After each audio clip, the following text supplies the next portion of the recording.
I'll take the thick twins. A mountain man pointed at the black girls the entire town laughed at. On a dusty frontier street, a drunk tries to sell two sisters like cattle. The townsfolk roar with cruel laughter, their voices echoing off the church bell. But then, out of the shadows, a mountain man steps forward and claims them in front of everyone. What starts as a joke sends shock through the valley. Because those sisters carry more than sorrow, they hold a secret tied to the town's river, a deed worth more than gold. The ranchers will burn cabins to ash to take it. The preacher whispers against them, and every set of eyes in town waits to see if this stranger will stand or fall. In a land ruled by greed and prejudice, can one man's choice turn humiliation into hope? Or will the laughter of the crowd drown out their chance at freedom forever? What happens when a town's cruel joke becomes the fight for faith, family, and survival itself? Drop a comment below and share which part of the world you're tuning in from today. If you enjoy stories like this, don't forget to subscribe for more. The late afternoon sun cast long shadows across the dusty main street of Miller's Creek as Kevin Hale guided his mule cart down from the mountain trail. The rough-cut logs he'd spent days harvesting shifted and creaked behind him, promising good silver at the lumberyard. But the jeering voices rising from the town square made him pull the reins tight, his weathered hands tensing on the worn leather. A crowd had gathered, their laughter cruel and sharp in the heavy air. Kevin's jaw clenched as he saw what held their attention. Two young black girls forced to stand on a wagon bed, their faces burning with shame as they tried to hold their heads high despite wearing nothing but patched denim shorts. They couldn't have been more than 16, twins by their matching features, though one held herself slightly more defiantly than her sister. The sight hit Kevin like a physical blow. Memories he'd tried to bury rushing back, the auction blocks of his Confederate past, the human dignity stripped away for profit and entertainment. He'd sworn never to witness such a thing again, yet here it was, playing out in broad daylight on a frontier street. The girl's guardian, a man Kevin recognized as Tom Wheeler, swayed drunkenly beside the wagon. "Come on now. Who'll trade me some good whiskey for these workers?" Wheeler called out, his words slurring. "Strongbacks, good with laundry and cooking." The crowd hooted and hollered, making the quieter twin flinch. Kevin's boots hit the hard-packed earth before he'd fully formed his plan. The silver pouch at his hip felt heavy as lead as he strode forward, pushing through the ring of onlookers. Their laughter died down as the mountain man's tall figure cast a shadow across their sport. "I'll take the thick twins," Kevin declared, his voice cutting through the humid air as he slammed his money pouch onto Wheeler's wagon bed. The words tasted bitter in his mouth, playing into their cruel game, but he knew it was the fastest way to end this spectacle. Silence fell for a heartbeat, then scattered laughter erupted. Surely the reclusive mountain man was joining in their fun. But Kevin's scarred face showed no hint of humor as he reached up, offering his calloused hands to help the girls down. The defiant twin met his eyes first, searching for truth in them before accepting his aid. Her sister followed, trembling slightly. "You can't be serious, Hale," Wheeler protested, though his eyes fixed greedily on the silver. "These girls are worth more than—" "Count it." Kevin cut him off, his quiet tone carrying more weight than a shout. "More than fair price for contract labor." He emphasized the last words carefully, making it clear he wasn't buying people, never again, but paying for work fairly contracted. Wheeler fumbled with the pouch, silver pieces clicking as he counted. The crowd's mood shifted uneasily, some drifting away as their entertainment turned serious. A few spat in the dust, muttering about mountain men getting above themselves. Sarah, the bolder twin, whispered to her sister as Kevin helped them onto his cart. "He's taking us up there?" Her voice held equal measures of fear and hope. "Hush, Leah," Sarah answered, though her own eyes were wide as she watched Kevin arrange some blankets to give them better seating among the logs. Kevin felt the weight of their gazes, knew the stories they must have heard about him. The scarred recluse who barely spoke to anyone in town, who lived alone in a cabin near the timberline. But he also knew he couldn't leave them here, not after what he'd witnessed. "You'll have proper work," he said quietly as he took up the reins again. "Proper clothes, too." He paused, then added, "And no one will make sport of you again, not while I draw breath." The mule cart creaked into motion, moving slowly back toward the mountain trail. Kevin kept his eyes forward, ignoring the lingering stares and whispers, but he was acutely aware of the twins behind him. Sarah sat slightly forward, as if shielding her sister Leah, who had pulled her knees up to her chest. The sun was starting to sink toward the western peaks as they left the town's main street behind. Kevin heard Sarah humming softly. A spiritual, he realized, though he couldn't make out the words. It reminded him of the hymns his mother used to sing, before the war changed everything. "It's a fair piece up to my cabin," he said after a while, his voice rough from disuse. "But there's clean water there. Good food too, though nothing fancy." "Why?" Leah's soft voice barely carried over the cart's creaking. "Why would you help us?" Kevin was silent for a long moment, guiding the mule around a bend in the trail. "Because I've seen too many auction blocks," he finally answered. "Seen too many people treated like they weren't people at all." He cleared his throat. "And because it ain't right. What they did to you back there ain't ever right." Sarah's humming had stopped. "You were Confederate," she said. Not a question, but not an accusation either. "Was," Kevin agreed heavily. "Ain't proud of it. Can't change what was, but I can change what is." He glanced back at them briefly. "You'll have honest work with me. If you want it. Your own space too. Got a good storeroom. Can be fixed up proper. Or I'll help you get wherever else you want to go, once things quiet down." The twins exchanged a long look, some silent communication passing between them. Sarah's chin lifted slightly. "We know how to cook," she said, "and wash. Can mend too, if you've got things need fixing." "Leah's real good with a needle," Sarah added, squeezing her sister's hand. "And I never met a stain I couldn't get out, given time and proper soap." Kevin nodded, relief easing some of the tension in his shoulders. They were choosing to trust him, at least enough to give this arrangement a chance. "Much obliged," he said quietly. "We'll work out fair wages once you're settled. And I mean fair, none of Wheeler's cheating." The trail grew steeper, winding through stands of pine and aspen. The air grew cooler as they climbed, carrying the scent of resin and wild sage. Kevin heard Leah's small gasp as they rounded a bend and his cabin came into view.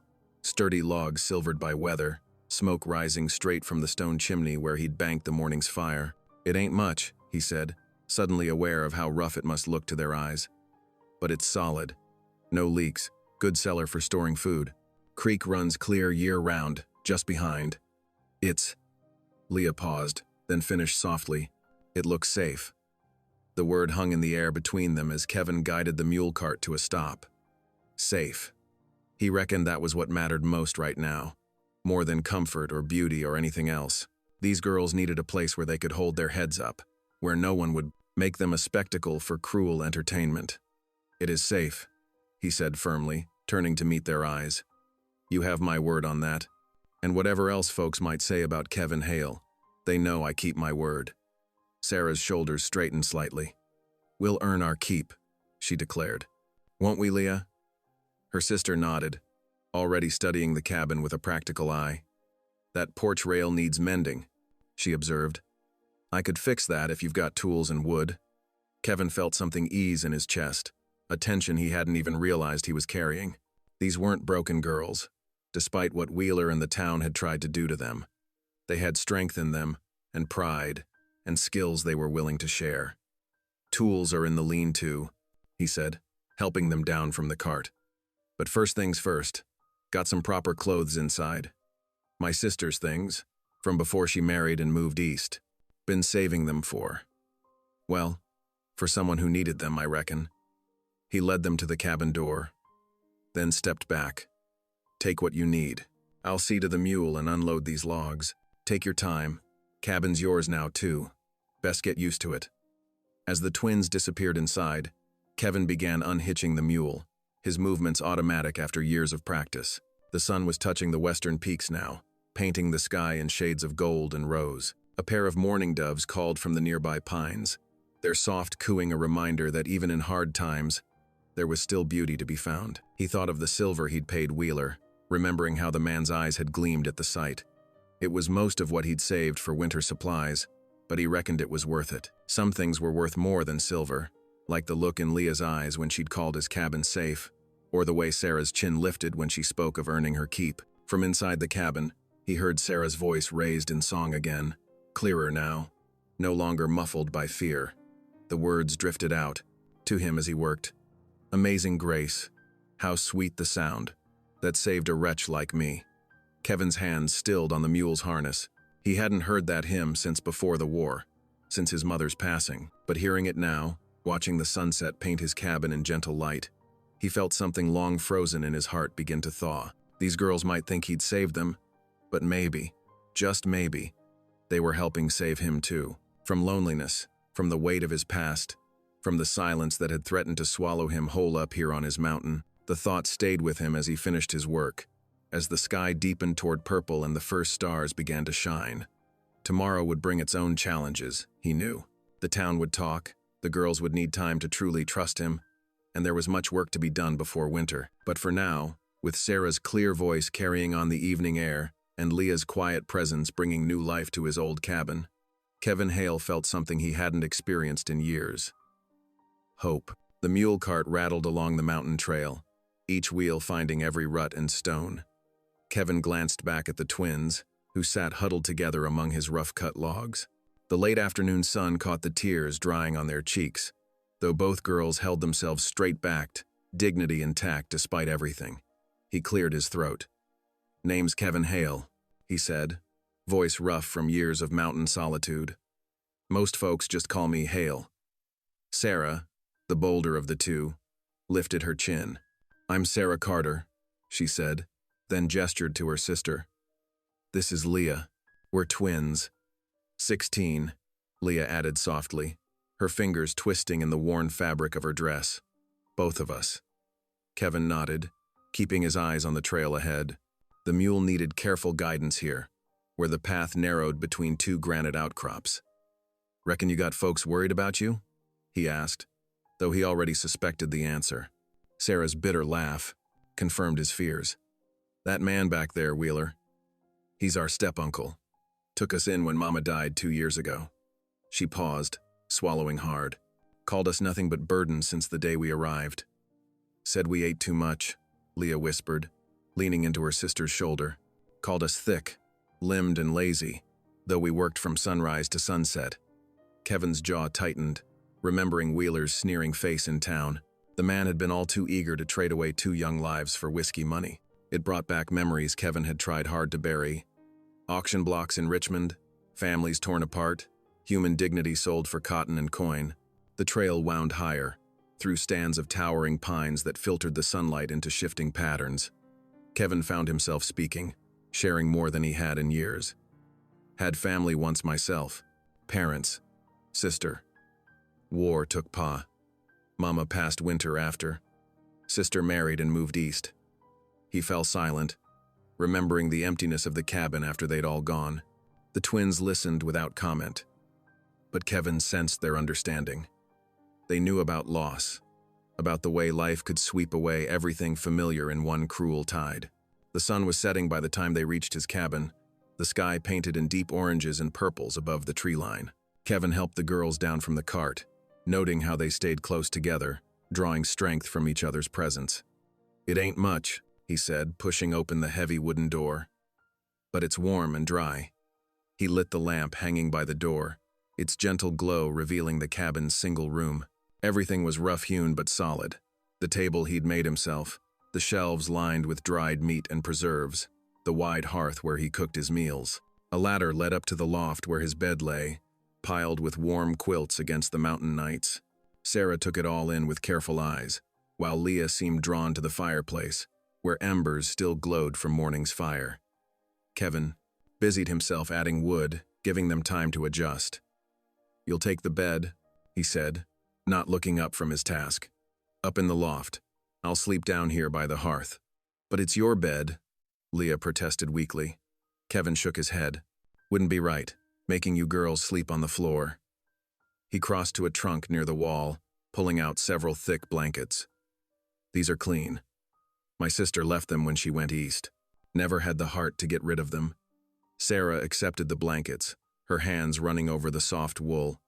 "Thank you," she whispered, the words carrying more weight than their simplicity suggested. Kevin nodded gruffly, uncomfortable with gratitude. He showed them where he kept the dried meat and bread, insisted they eat something before sleeping. While they nibbled cautiously at the food, he laid his own blankets near the hearth, then stepped outside to tend to the mule. The night air was crisp with coming autumn, carrying the lonely sound of coyotes calling in the distance. Kevin took longer than necessary with his chores, giving the girls privacy to settle in for the night.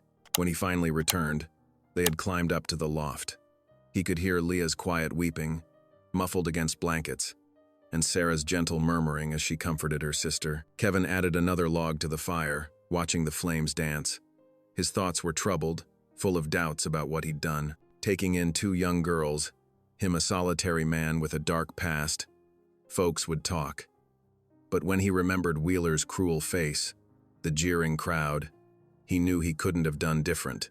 The cabin creaked in the night wind, a familiar sound that had long been his only company. Now it provided backdrop to the soft breathing of the twins above, to Leah's gradually quieting sniffles, to Sarah's whispered prayers.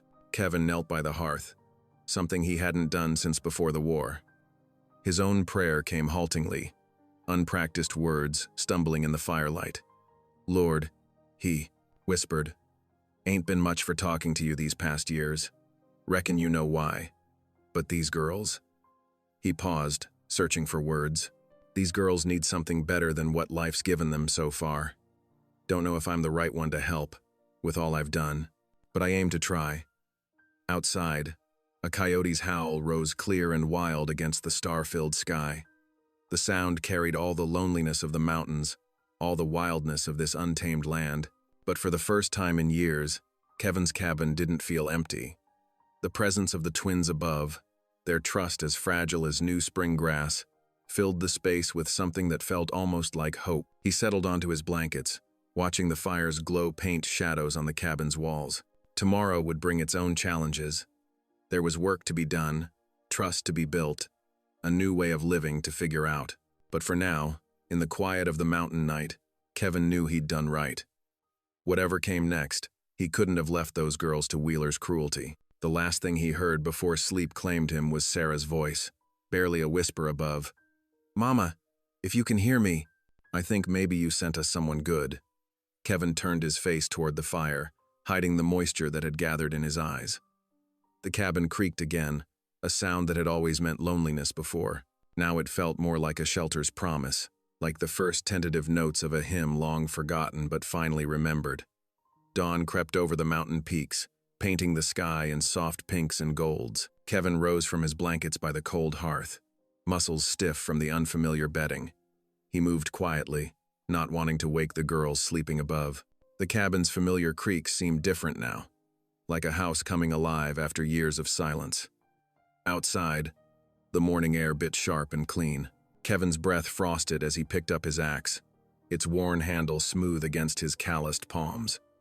The steady rhythm of splitting wood had always helped him think, and Lord knew he had plenty to consider this morning. The first rays of sunlight caught the edge of his axe as it rose and fell. Thunk, stack, thunk, stack. The pile of split wood grew steadily beside him. Above the sound of his work, birdsong filled the air, mountain bluebirds and chickadees greeting the day. A soft giggle drifted from inside the cabin, followed by whispered words. Kevin paused, axe mid-swing, the sound so foreign to his solitary life that it took him a moment to place it. Laughter, real, genuine laughter. Through the cabin's small window, he could see Leah moving about, her slender form careful as she worked with the cookware. Sarah appeared moments later, carrying the water bucket toward the creek that ran behind the cabin. Their movements were cautious but purposeful, as if determined to prove their worth. Kevin returned to his wood splitting, keeping half an eye on Sarah as she navigated the path to the creek. The girl had good sense, testing each stone before putting her full weight on it. When she returned, water sloshing in the bucket, her eyes were bright with wonder at the mountain vista spread before her. Inside the cabin, more laughter erupted. Kevin set down his axe and moved closer, curious. Through the window, he saw Leah had spilled flour across the rough-hewn table, leaving white handprints everywhere. Instead of crying over the waste, she and Sarah were drawing patterns in it, shoulders shaking with mirth. Something tight in Kevin's chest loosened at the sight. These girls had endured public humiliation just yesterday, yet here they were, finding joy in spilled flour. It spoke to a resilience he hadn't expected. He cleared his throat as he entered the cabin. The twins startled, their smiles fading, but he kept his voice gentle. "Reckon we ought to save some flour for baking," he said, the corner of his mouth twitching upward. Sarah straightened, brushing flour from her apron. "Yes, sir. Sorry about the plota. Mess. We'll clean it right up." "No harm done," Kevin said, watching as Leah stirred cornmeal into a pot of boiling water. Her movements were sure, speaking of long practice. "Seems you know your way around a kitchen." "Mama taught us," Leah said softly, her spoon moving in steady circles. "Said every skill is a blessing, even if others don't see it that way." Kevin nodded, settling onto the bench at the table. "Your mama sounds like she was a wise woman." He waited until both girls had filled their bowls with steaming cornmeal mush before speaking again. "Reckon we should talk about how things'll work here." The twins exchanged glances, then sat straight-backed, faces solemn. Kevin recognized the look. They'd heard rules before, usually accompanied by threats. "3 things I ask under my roof," he said, keeping his voice steady. "First is honesty. No lies between us, no matter how hard the truth might be." He waited for their nods before continuing. "Second is hard work, not because I aim to drive you, but because up here, work means survival. Winter comes harsh to these mountains." "We're not afraid of work," Sarah said firmly. "We can earn our keep." "Never doubted that," Kevin replied. "Last rule is respect. Goes both ways. I'll treat you with respect. Expect the same in return. Here's your home now, long as you want it to be." Leah's eyes welled with tears at the word home, but Sarah squeezed her hand under the table. "Yes, sir," they said together. After breakfast, Kevin took them around the cabin, showing them the daily tasks that kept his small homestead running. The goats needed milking, their sharp hooves requiring careful handling. Kindling needed gathering, the right size and dryness essential for good fires. The girls listened intently, asking smart questions that showed they were thinking ahead. By midday, Kevin had made his decision. "Need to ride into town," he announced. "Get you girls some proper supplies. Cloth, needles, things you'll ever need." The twins' reactions couldn't have been more different. Sarah's face lit up at the prospect of seeing more of the mountain country, while Leah's shoulders hunched, fear flickering across her features. "People will talk," Leah whispered, "about us staying here." "Let them," Kevin said firmly. "Ain't none of their business." The ride down the mountain was tense at first. Kevin had saddled his bay gelding, helping the girls mount behind him. Sarah kept gasping in delight at the views, pointing out red-tailed hawks soaring overhead and aspens shimmering in the breeze. Gradually, Leah's death grip on her sister's waist loosened, though she remained quiet. As they approached town, Kevin felt the girls stiffen against his back. He understood their fear. This place held nothing but bad memories for them. Still, they needed supplies, and he refused to let them hide away forever. The whispers started as soon as they rode down the main street. Kevin kept his head high, ignoring the sideways glances and muttered comments. Outside the church, Mrs. Palmer, the preacher's wife, stood with her hands clasped at her throat, shaking her head in obvious disapproval. Near the hitching post, Frank Weber, foreman of the Double Bar Ranch, made a point of spitting near Kevin's boots as they dismounted. Kevin merely stepped around it, helping the girls down with careful hands. Inside Olson's Mercantile, the twins stayed close together while Kevin selected supplies. Flour, sugar, salt, the basics first. Then, cloth, good sturdy calico in blue and brown, needles, thread, buttons. He added a few small luxuries, peppermint sticks, hair ribbons, a small mirror. The bell over the door chimed as Sheriff Tom Dillard entered, his weathered face serious. Kevin noticed how he positioned himself casually near the counter, waiting until Mr. Olson stepped away to fetch more cloth before speaking. "Need a word, Hale," the sheriff said quietly. Kevin nodded to the girls to keep looking at ribbons while he stepped aside with Dillard. The sheriff's next words made his blood run cold. "Been going through some old records," Dillard said, voice low. "These girls' mama? Name was Rebecca Carter?" "That's right. She filed a land claim, about 3 years back. Prime riverfront property, just where the Double Bar's been wanting to expand." The sheriff's eyes were sharp. Papers were all proper, filed with the land office in Denver. Claims still valid, far as I can tell. Kevin felt his shoulders tighten. Rebecca Carter must have known the value of that land, maybe even died because of it. No wonder her brother-in-law had been so eager to get rid of the girls. If they were gone, who would challenge his claim to their inheritance? The ride back to the cabin was quiet, each lost in their own thoughts. Kevin's mind churned over the sheriff's words, weighing the danger that lurked behind them. The twins huddled together on the horse behind him, their whispered conversation barely audible over the clip-clop of hooves on the mountain trail. As evening approached, the cabin came into view, smoke curling from its stone chimney into the purple-shadowed sky. Kevin helped the girls down, then began unloading their supplies. Inside, Leah immediately set about preparing supper, while Sarah arranged their new belongings. The familiar routine almost made Kevin forget the trouble brewing below in the valley. Almost. After the dishes were cleared and the new calico carefully folded away, Kevin cleared his throat. "Girls, there's something we need to discuss." The twins settled onto the bench, shoulders touching. Kevin noticed how they did that, drawing strength from each other's presence. He pulled up his chair, trying to find the right words. "Sheriff Dillard told me something today," he began, keeping his voice steady. "Seems your mama filed a land claim before she passed. Good piece of property down by the river." Sarah's eyes widened. "The water by the willows?" She whispered. Leah grabbed her sister's hand. "Mama used to talk about that place, said it would be our future someday." "That's right," Kevin nodded, watching their faces carefully. "It's valuable land, good water rights, fertile soil, the kind of property certain folks might want for themselves." "Is that why Uncle Jerome was so quick to get rid of us?" Sarah asked, her voice bitter. "Because of Mama's land?" Kevin's jaw tightened. "Could be. Sheriff thinks some powerful ranchers might come sniffing around, trying to challenge your claim."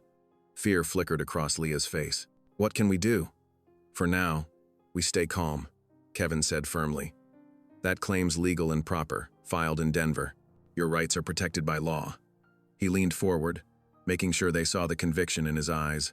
"And I give you my word, no harm will come to either of you while you're under my protection." The girls exchanged glances, some silent communication passing between them. Finally, Sarah spoke. "We trust you, Mr. Hale." Those simple words hit Kevin like a physical blow. Trust was a precious thing, easily broken. He wouldn't let these girls down. The days that followed settled into a rhythm as natural as the mountain seasons. Kevin rose before dawn, splitting wood while dew still silvered the grass. The twins took to their tasks with determination, learning the ways of mountain living. Leah proved to have a clever hand with mending, turning Kevin's worn shirts into something almost respectable. Sarah discovered a talent for goat handling, even the orneriest nanny settling under her touch. The creek behind the cabin became Sarah's domain. She'd carry down the washing, her clear voice lifted in song as she worked. Sometimes they were hymns her mother had taught her, sometimes old spirituals that made Kevin's chest ache with their longing. He found himself pausing in his work just to listen, the axe hanging forgotten in his hands. One morning, he realized he was smiling, had been smiling more in the past weeks than he had in years. The cabin had transformed from a mere shelter into something warmer. Curtains hung in the windows now, sewn from leftover calico. The rough table bore a clean cloth, and dried wildflowers filled a tin can by the window. Even the air seemed different, rich with the scent of cornbread and the sounds of quiet chatter. It was after supper one evening, the dishes washed and the fire burning low, when Leah asked the question that had been brewing. "Mr. Hale?" Her voice was hesitant. "How come you live up here all alone?" Kevin's hand stilled on the piece of harness he was oiling. The silence stretched, broken only by the pop and crackle of the fire. Sarah elbowed her sister, but Kevin shook his head. "It's a fair question," he said quietly. He set aside the harness, staring into the flames. "Had a family once. Wife named Mary. Little girl, Elizabeth." The names felt strange on his tongue after so many years of silence. Lost them both to fever, summer of '68. He could feel the twins' eyes on him, but he kept his gaze on the fire. Elizabeth was just 6. Mary took sick first, nursing folks in town during the outbreak. Then, our girl. His voice roughened, buried them under the big pine, west side of the meadow. The silence that followed was heavy with shared grief. Kevin had never spoken of his loss, had buried it deep like the graves he'd dug. But somehow, here in the firelit cabin with these two girls who'd known their own share of sorrow, the words had found their way out. "We'll pray for them," Sarah said softly. "For Mary and Elizabeth. And for you." Kevin's head jerked up, meeting Sarah's gentle gaze. Something inside him cracked open at the simple offer, at the compassion in those young eyes. Without a word, he bowed his head. Sarah's voice rose clear and sweet in the quiet cabin. "Dear Lord, we thank you for bringing us to this mountain, to this home. We ask your blessing on Mary and Elizabeth, safe in your arms. And Lord, please help Mr. Hale's heart to heal, just as you're healing ours. Amen." "Amen," Leah echoed, and after a moment, Kevin's rough whisper joined them.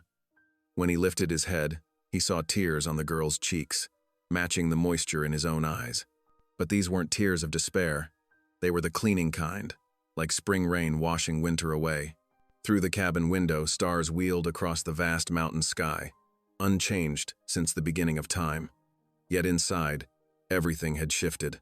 The hollow space that had echoed with absence for so long now rang with new sounds. The scratch of needle through cloth as Leah mended by lamplight, the soft humming of Sarah as she banked the fire, the creak of floorboards as they moved around each other in the familiar dance of family. Kevin watched the twins climb to their loft bed, their whispered goodnights floating down like falling leaves. He settled onto his pallet by the hearth, listening to the night sounds of the cabin, the settling of logs, the far-off call of an owl, the soft breathing of the girls above. For the first time in years, he felt no need to flee into sleep to escape his memories. Instead, he lay awake, letting gratitude fill his heart. The cabin had become more than shelter. It had become home again, warmed by laughter and cornbread and prayers shared in firelight. Above him, Sarah murmured something that made Leah giggle. The sound drifted down like a blessing, chasing away the last shadows of loneliness. Kevin closed his eyes, a smile tugging at his lips as sleep approached. Tomorrow would bring its own challenges, but for now, peace reigned in the cabin beneath the stars. The Sunday morning dawned clear and crisp, with sunlight spilling across the mountain slopes like honey. Kevin adjusted his freshly pressed shirt collar, watching the twins emerge from behind the curtain they'd hung in the cabin's corner. They wore their best dresses, patched but clean, with hair neatly braided and tied with strips of blue calico. "Ready for church?" he asked, noting their nervous fidgeting. Sarah squared her shoulders. "Yes, sir. Mama always said the Lord's house is for everyone." The ride into town was quiet, hooves clopping against the packed dirt road. As they approached the white-painted church, Kevin felt the weight of stares from folks gathering on the steps. He helped the girls down from the wagon, pretending not to notice how the crowd parted before them like water around stones. Inside, the morning sun streamed through tall windows, dust motes dancing in the beams. Kevin led the way to an empty pew near the back, but the sound of their footsteps seemed to echo in the sudden hush. Wood creaked as people shifted away, leaving an island of empty space around them. Leah's fingers twisted in her skirt. Sarah reached over and squeezed her hand, chin lifted high. Kevin sat straight-backed between them, his weathered Bible open on his knee. Reverend Matthews mounted the pulpit, his stern gaze sweeping the congregation before settling pointedly on Kevin's pew. The usual welcomes and announcements felt shorter today, clipped like autumn frost had caught them. "Brothers and sisters," the preacher began, his voice carrying to the rafters. "Today we examine 2 Corinthians, chapter 6, verse 14. He paused, looking directly at Kevin. "Be ye not unequally yoked together with unbelievers?" The sermon that followed was thick with warnings about maintaining proper separation, about the dangers of mixing what God had set apart. Though he never mentioned names, the preacher's meaning was clear as mountain water. Kevin kept his eyes forward, jaw set, while beside him the twins sat still as statues. "Those who blur the lines God has drawn," Reverend Matthews thundered, "risk not only their own souls but the very fabric of decent society." Several congregants murmured their agreement, and Mrs. Henderson, the banker's wife, turned to give Kevin a look of pure disgust. When the final hymn ended, Kevin guided the girls toward the door. They hadn't made it halfway down the aisle before the whispers started, sharp as needles. Shameful display. Those colored girls living under his roof. No proper Christian man would. Outside, rancher Tom Wilson spat into the dust near Kevin's boots. Heard tell those girls are trying to steal good water rights. He growled. Ain't natural them having river property. Kevin's hand tightened on Sarah's shoulder, steering her past. They walked in silence until they reached the wagon, the church bell tolling behind them like an accusation. As they drove home, Sarah began to hum softly. Amazing Grace. The old familiar notes rising pure and clear above the wagon's rattle. Leah joined in, their voices twining together like mountain streams meeting. Kevin felt something in his chest loosen, the morning's tension flowing away like spring melt. 3 days later, the afternoon quiet was broken by the sound of hoofbeats approaching the cabin. Kevin reached for his rifle before recognizing the distinctive gait of Samuel Redbird's paint horse. The Cherokee blacksmith dismounted with fluid grace, his dark eyes taking in the neat woodpile and the washing strung between pines. Your place has changed, Kevin Hale, he said with a slight smile. The twins bring life back to it. Kevin nodded, gesturing toward the cabin's door. Inside, Sarah was kneading bread while Leah mended at the table. They looked up with shy smiles at Samuel's entrance. I knew your mother, Samuel said gently, settling onto the bench Kevin offered. Mary Carter was a strong woman, proud and honest. She came to my forge sometimes, trading laundry work for horseshoes. The twins exchanged glances, hunger for news of their mother plain on their faces. I was there the day she filed her water claim at the agency office, Samuel continued, accepting a cup of coffee from Sarah. She knew that bend in the blank. River was special, good water flow year-round, rich soil in the bottomland, said it would be her girl's inheritance. The claim's legal then? Kevin asked, leaning forward. Samuel nodded. Filed proper and witnessed. But, his expression darkened, certain ranchers won't care about paper rights. They've been eyeing that water since before Mary passed. They'll try to take it, legal or not. Like Tom Wilson, Leah said quietly. He was glaring something fierce at Church. Wilson, McGraw, others. Samuel set down his cup. They see water as power. A black family holding river rights? He shook his head. They won't stand for it. Well, they'll have to. Kevin said firmly. The girls have their rights, same as anyone. Samuel studied him for a long moment. Good to hear you say that, my friend. The twins will need strong allies in the days ahead. He rose to leave, clasping Kevin's hand. I'll keep my ears open in town. Come by the forge if you need me. After Samuel rode away, Kevin spent an hour at the grinding wheel, carefully honing his axe to a wicked edge. The steady scrape of steel against stone matched the rhythm of his thoughts, planning how to protect his unexpected family. That evening, as they sat down to supper, Leah surprised him by spreading some rough sketches on the table. I've been drawing dress designs, she admitted shyly. Been thinking maybe someday. They're real pretty, Sarah encouraged. Show him the one with the pintucks, Lee. Kevin studied the careful drawings, noting the precise attention to detail. You've got a gift there, he said warmly. Both of you do. Sarah ducked her head. Been thinking myself about maybe starting a proper laundry business. Folks up here need it, and Mama taught me all her special ways with stubborn stains. Pride swelled in Kevin's chest as he listened to the girls share their dreams. Despite everything, the town's hatred, the threats to their land, the weight of loss they all carried, here they sat, in the lamplight, planning futures bright with possibility. Your mama would be proud, he said gruffly. Both of you, making plans, working hard. You think? Leah asked softly. I know it, Kevin replied, reaching for the cornbread. And we'll figure out how to make those dreams happen, step by step. Outside, the mountain night settled around the cabin like a blanket, while inside, the small family shared their simple meal. Kevin saw how Sarah's eyes sparkled as she described her business ideas, how Leah's fingers traced her sketches with loving care. He'd protect these dreams, he vowed silently. Whatever came, he'd stand between these girls and harm, as fierce as any father could be. The lamp's glow caught the sharp edge of his freshly honed axe, propped by the door. Kevin prayed they wouldn't need such tools, but he'd learned long ago that sometimes prayers needed steel behind them. For now, though, he simply listened to his girls' hopes, letting their sweet voices fill the cabin with promise. The morning dew still clung to the grass when Sarah hung the first sheets on the new washing line.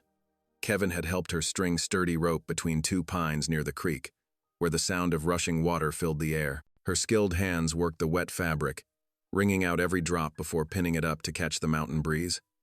"Reckon that's the whitest those sheets have ever been," Kevin remarked, impressed by how the linens practically glowed in the early light. Sarah smiled, her hands never stopping their rhythmic work. "Mama taught me her special soap mixture, lye and wood ash, with a touch of lavender when we can get it. Makes everything fresh as springtime." Inside the cabin, Leah sat cross-legged by the window, her needle flashing in the sunlight as she worked on Kevin's new shirt. She'd carefully taken apart one of his old ones to use as a pattern, improving the fit with subtle adjustments. The fabric was sturdy cotton, dyed a deep blue that reminded her of the evening sky. "Mind your fingers," Kevin cautioned as he passed by, noticing how intently she concentrated on her stitching. "Don't worry," Leah replied, holding up the nearly finished sleeve. "These hands know their way around needle and thread." The days fell into a comfortable routine. Kevin showed the girls how to stack firewood properly, explaining how the right arrangement would keep the wood dry and ready through winter storms. They learned to milk the goats, laughing at first when the stubborn animals refused to cooperate. "You've got to be gentle but firm," Kevin demonstrated, his big hands surprisingly delicate as they coaxed milk into the pail, like dancing with a partner who keeps stepping on your toes. The twins picked up the skills quickly, their natural grace making even chores look easy. Sarah organized their small pantry with the same care she gave to sorting laundry, while Leah's eye for detail helped spot loose boards that needed mending before they became problems. Town gossip still buzzed like angry wasps, carried up the mountain trail by occasional visitors. But within their snug cabin, such talk held no power. They built their own world, measured in fresh-baked bread and newly sewn curtains, in songs shared while working and prayers offered before meals. One evening, as shadows lengthened across the floor, Kevin pulled out his old Bible. The leather cover was worn smooth by years of handling, though dust in the pages showed recent neglect. He cleared his throat uncertainly. "Thought maybe we might. That is, if you'd like." He fumbled with the pages. "We always read scripture after supper at home," Sarah said softly, understanding his hesitation. Kevin nodded, finding his place. His voice came rough at first, stumbling over the familiar words of Psalms. The girls listened respectfully, but when he paused to squint at a difficult passage, Leah gently reached for the book. "May I?" she asked. Kevin handed it over, relief and something like pride warming his chest as Leah's clear voice filled the cabin. She read with quiet confidence, the ancient words of comfort flowing like honey. Sarah hummed softly, adding gentle harmony to her sister's reading. "Mama taught us our letters from this very psalm," Sarah explained later, as they prepared for bed. "Said it was important to know both the good book and good business." The next day dawned bright and clear, perfect weather for the town's harvest picnic. Kevin had considered keeping the girls home, away from prying eyes and wagging tongues, but they'd heard the announcement at church and looked so hopeful that he couldn't bear to disappoint them. "We'll go," he'd said, "and hold our heads high." They arrived as families were spreading blankets on the grass near the church. The usual hush fell when they appeared, but the twins had grown somewhat used to it. They carried their basket to a spot under a broad oak tree, slightly apart from the main crowd. Sarah had packed cornbread and fresh churned butter, while Leah contributed a berry pie that made Kevin's mouth water just looking at it. They ate quietly, watching children play tag between the blankets and women compare preserves at the long tables. The afternoon wore on with the usual contests and games. Kevin noticed how the twins watched the other girls their age, who clustered in bright groups like butterflies, whispering and laughing. His heart ached at their isolation. Then Reverend Matthew's wife approached their blanket, her face carefully neutral. "We're having some singing now," she announced. "I hear tell you girls know your hymns." Sarah and Leah exchanged glances, then looked to Kevin. He nodded encouragingly. "We know a few," Sarah admitted. "Then you'll join in, Mrs.?" Matthews stated, more command than request. "We need all voices for a proper celebration." The twins rose smoothly, brushing crumbs from their skirts.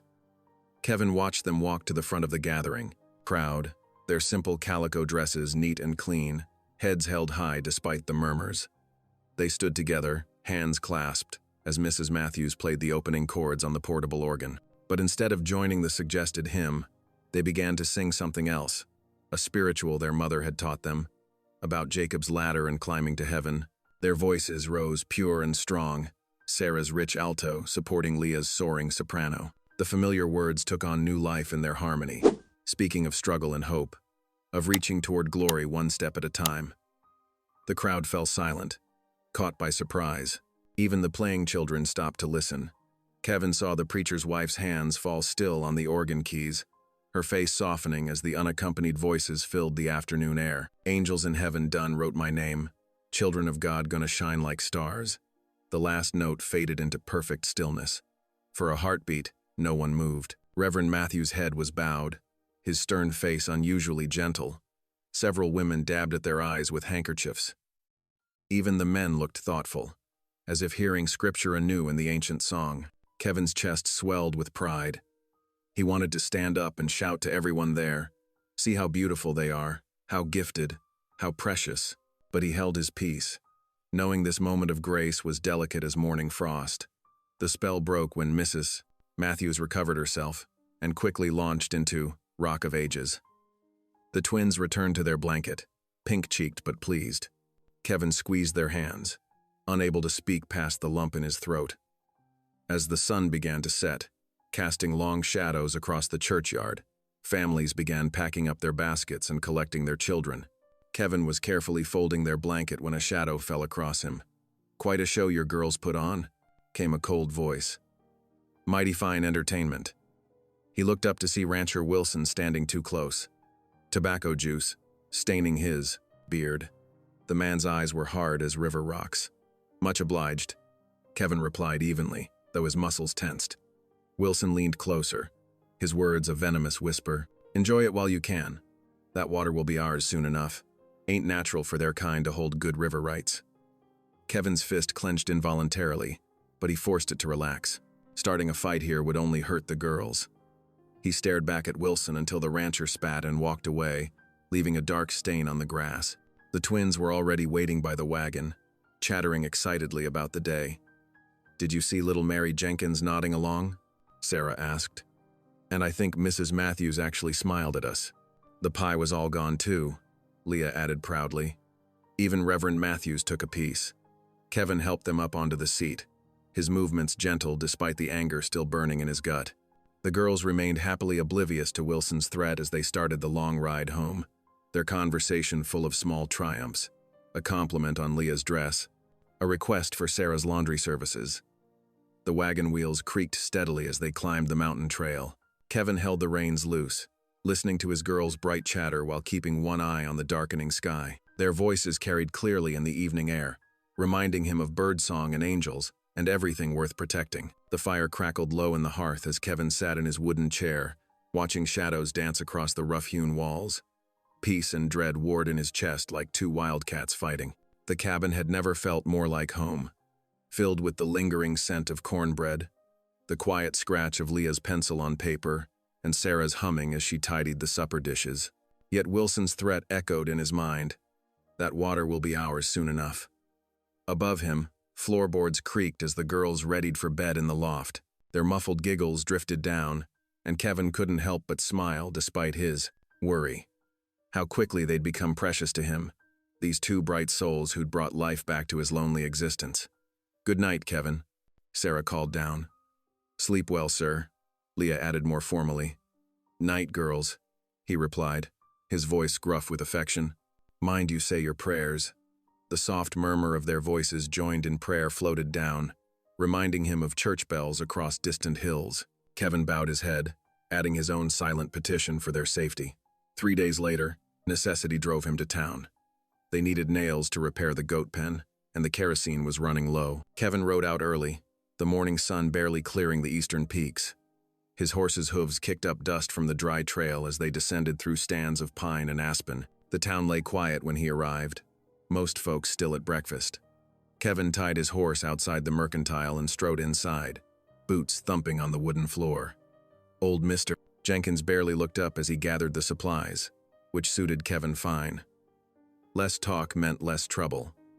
It wasn't until he was halfway home that he noticed something wrong. A flash of movement in the trees, the distant crack of a branch. Riders, keeping pace through the timber parallel to the trail. Kevin counted at least 3 shadows moving among the pines. His hand drifted to the rifle in its scabbard, but he kept his pace steady. No sense showing he'd spotted them. The riders maintained their distance, neither falling behind nor drawing closer, like wolves sizing up prey. When he finally reached the cabin, his shirt was damp with anxious sweat despite the cool mountain air. Sarah stood at the outdoor fire pit, stirring a pot of beans. The familiar sight of her calm face eased some of his tension. "Smells good," he called, dismounting stiffly. "Just like Mama taught me," Sarah replied proudly, "with a little salt pork for flavor." Inside, Leah sat at the table, bent over a piece of paper. Her pencil moved in, sure, strokes across the page. She looked up as Kevin entered, her eyes bright with excitement. "Would you like to see my new design?" she asked shyly. Kevin set down his purchases and moved to look over her shoulder. The sketch showed a dress with a fitted bodice and full skirt, decorated with what looked like tiny flowers along the hem. "It's for Sarah," Leah explained. "For when we get the laundry business started, she'll need something nice to wear when meeting customers." "That's mighty fine work," Kevin said, meaning it. The detail was remarkable, every fold and gather carefully rendered. "You've got a real gift there." Leah's face glowed at the praise, but Kevin's smile felt strained. Would they ever get the chance to see these dreams realized? Those riders in the woods meant trouble, sure as sunrise. The evening passed peacefully enough. They ate Sarah's beans with cornbread, Kevin complimenting the cooking until both girls blushed. After the dishes were cleared, they gathered by the fire as usual. Sarah sang old spirituals in her rich voice while Leah's needle flashed in the firelight, adding careful stitches to a piece of mending. Kevin tried to lose himself in the comfort of their evening routine, but his eyes kept straying to the windows. The shadows outside seemed deeper than usual, full of lurking threats. When the girls finally headed up to bed, he made a show of banking the fire. "Sleep well," he called up to them, then moved quietly through the cabin. He checked each shutter twice, testing the latches. The wood was solid, but would it be enough? He loaded his rifle and propped it by his bed, within easy reach. Sleep came slowly, his ears straining for unusual sounds in the night. He must have dozed eventually, because the smoke woke him with a start. For a moment, he lay confused in the darkness. Then his lungs seized as acrid fumes filled them, and he launched to his feet, coughing. Gray tendrils seeped under the door like ghostly fingers. The air grew thick and hot, making his eyes water. Above, he heard the girls stirring. "Kevin?" Leah's voice was frightened. "Something's wrong." "Stay there," he shouted, already moving to the loft ladder. "I'm coming!" The smoke was worse up high. He found Leah first, her white nightgown barely visible in the haze. He grabbed her arm and practically carried her down the ladder. "Sarah?" he called, squinting through the thickening smoke. "Sarah, come now." A terrified cough answered him. He pushed Leah toward the door. "Out! Get out now!" She stumbled through while he climbed back up. The heat was intense now, and through the window he saw flames licking up the outer wall. The dry timber of the cabin was catching fast. "Sarah!" he roared. No answer came. He crawled across the loft, feeling with his hands through the choking smoke. The girl's bed was empty, the blankets thrown back. Panic clawed at his throat. The roar of the fire grew louder. Downstairs, something crashed as burning timber gave way. Kevin scrambled back down the ladder, his lungs burning for clean air. He burst out the door into the cool night air, gasping. Leah stood in her nightgown, tears cutting clean tracks through the soot on her face. "Where's Sarah?" she cried. "Where's my sister?" Kevin spun in a circle, searching the darkness beyond the flames. The fire painted everything in hellish orange light, but he couldn't see Sarah anywhere. "Sarah," he bellowed. "Sarah Carter." Only the crackling of flames answered. The fire had taken full hold now, spreading across the roof. Sparks flew upward like evil fireflies, carried on waves of intense heat. Leah's grip on his arm was painful. "She has to be here. We have to find her." Kevin's heart thundered in his chest as he realized the terrible truth. Sarah was gone. Whether taken or fled in panic, she had vanished into the night while their home burned around them. They stood helpless as the flames devoured everything. The table where they'd shared meals, the shelf holding Leah's precious sketchbook, the loft where the girls had slept safe and sound until tonight. All of it disappeared into ash and cinders while Kevin held a sobbing Leah, his own eyes stinging from more than just smoke. The fire's light revealed fresh hoof prints in the dirt, leading away into the darkness. Kevin's jaw clenched as he stared at them, fury rising to match the flames. Someone would pay for this night's work. But first, he had to find Sarah. The night air burned their lungs as Kevin and Leah stumbled away from the inferno. Heat pressed against their backs while flames devoured their home, turning the peaceful cabin into a roaring furnace. Smoke stung Kevin's eyes as he scanned the darkness, desperately searching for any sign of Sarah. "Sarah!" His voice cracked with strain. "Sarah, where are you?" Leah's sobs pierced the crackling of the fire. "She has to be here somewhere. Sarah! Sarah!" Kevin raced back toward the burning building, shielding his face from the intense heat.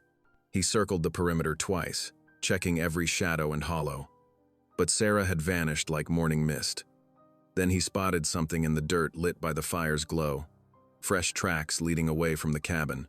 Wide wheel ruts cut deep into the soil, accompanied by multiple hoof prints. His heart sank as he traced their direction with his eyes, heading north into the high country. "No, no, no," Leah moaned, dropping to her knees beside the tracks. Her fingers trembled as they touched the fresh impressions. "They took her. Those men took my sister." Kevin gripped her shoulders firmly, turning her to face him. Soot streaked her terrified face, but her eyes locked onto his. "Listen to me," he said, voice steady despite the fear churning in his gut. "I swear on my life, I will find Sarah and bring her back. You hear me? I swear it." Leah nodded, tears cutting clean trails through the ash on her cheeks. "I'm coming with you." "It ain't safe," he started to argue, but the steel in her gaze stopped him. She wouldn't be left behind, not with her twin sister missing.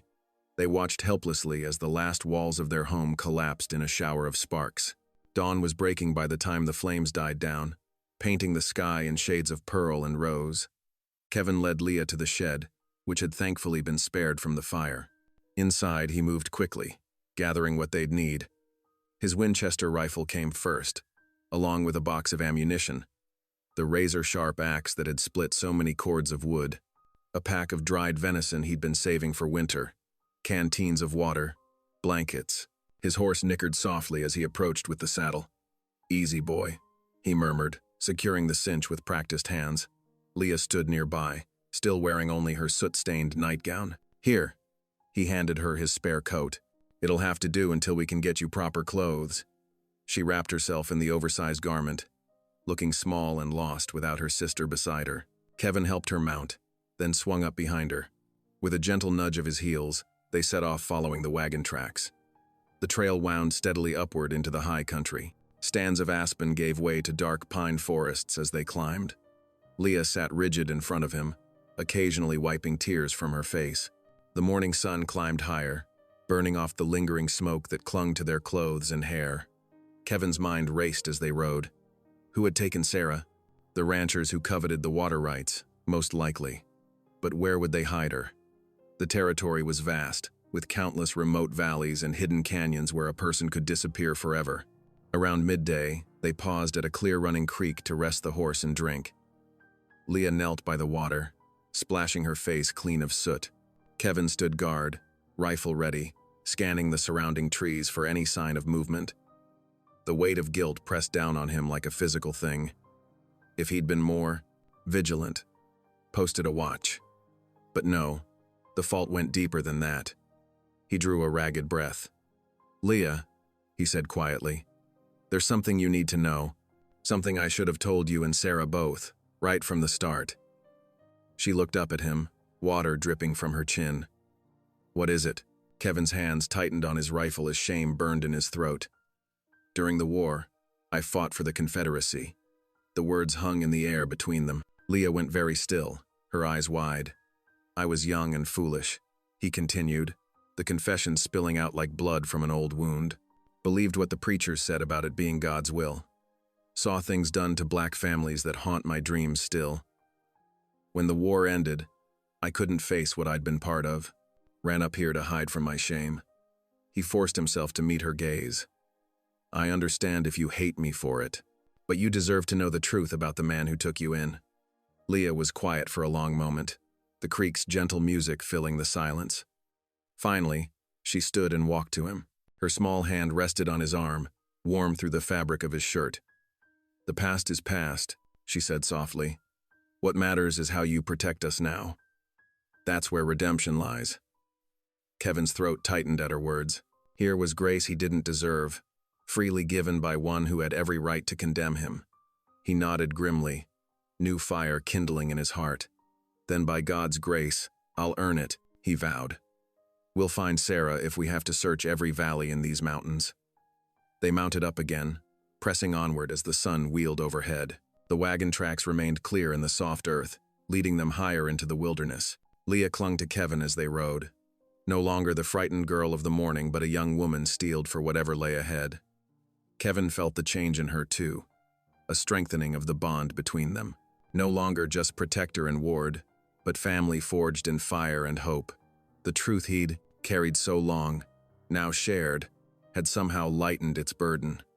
They rode on through the afternoon, following the trail of those who had stolen Sarah away.